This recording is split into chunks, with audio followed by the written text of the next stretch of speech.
The hot ribbon printer is installed on the labeling machine. It is a part of labeling machine.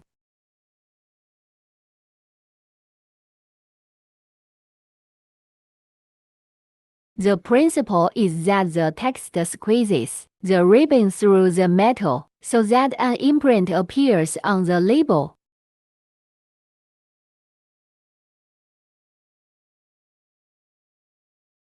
Choose the letters and numbers you need and install.